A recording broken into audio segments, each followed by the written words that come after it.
Figure 1 shows a sketch of part of the curve with the equation y equals x to the power 2/3, where x is greater than or equal to 0. The curve passes through the point A, which has got x coordinate 8. Region R1 is bounded by the curve, the vertical line A, passing through A and the x-axis. Region R2 is bounded by the curve, the horizontal line passing through A and the y-axis.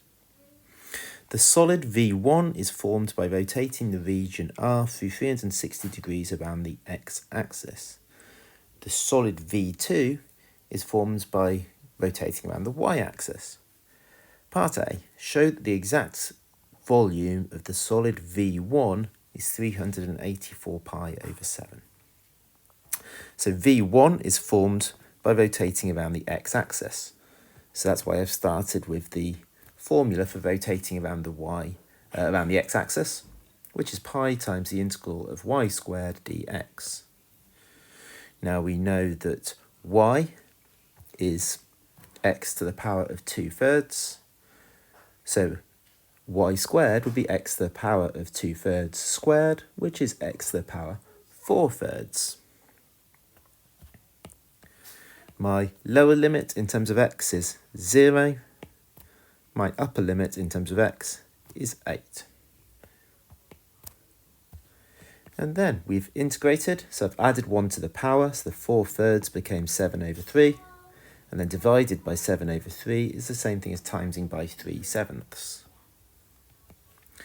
Substitute the 8 in, then substitute the 0 in, and calculating that gives me the desired volume of V1, which was 384 pi over 7. So that's part A done.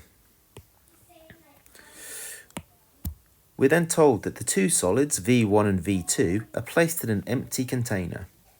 A solid is selected at random and then replaced, and this is repeated 10 times.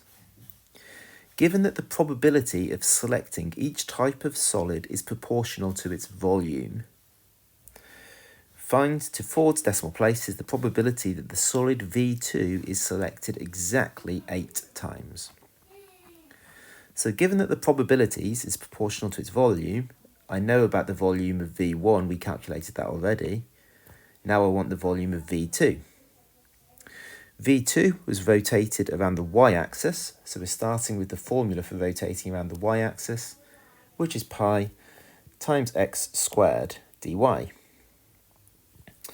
So I want to know what x is in terms of y, so I'm going to rearrange this by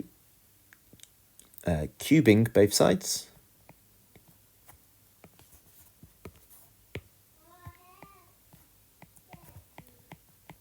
And then square rooting both sides.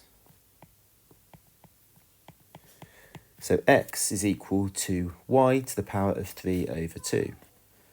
So that's why I've put that in here. In terms of the limits, when we're rotating around the y-axis, my lower limit is 0. So that's that there. My upper limit is, well, I need to know what the y-coordinate is when x is 8.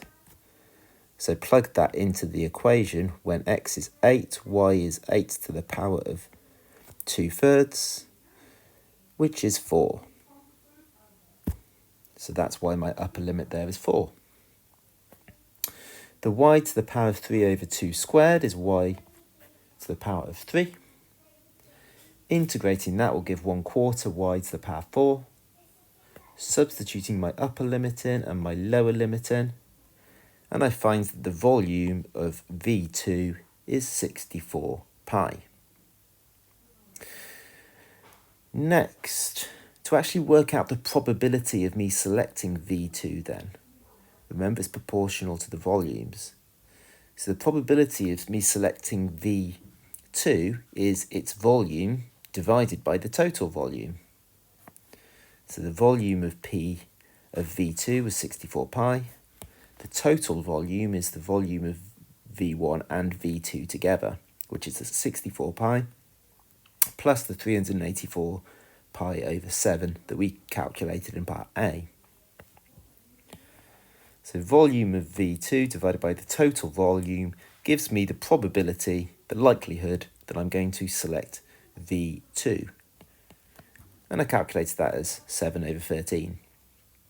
So I've got a 7 in 13 chance of taking V2 out, which means I've got a 6 in 13 chance of selecting V1. I need to calculate the probability of me selecting V1 8 times. So V2 8 times. So the probability of me selecting V2 was 7 over 13, we've just said that. And we're doing that 8 times. So 7 over 13 to the power 8. Which, if I'm doing the experiment 10 times, that means on the other occasions, the 2 other occasions that I'm not selecting V2, I would need to select V1. So the probability of me selecting V1 is 6 out of 13, and I need to do that twice. And there are 10C8 different possible ways of me selecting V2 8 times and V1 2 times. So, all in all then, calculating that, putting that in my calculator, I find that the probability of me selecting V2 exactly 8 times, is 0.0677 to 4 decimal places.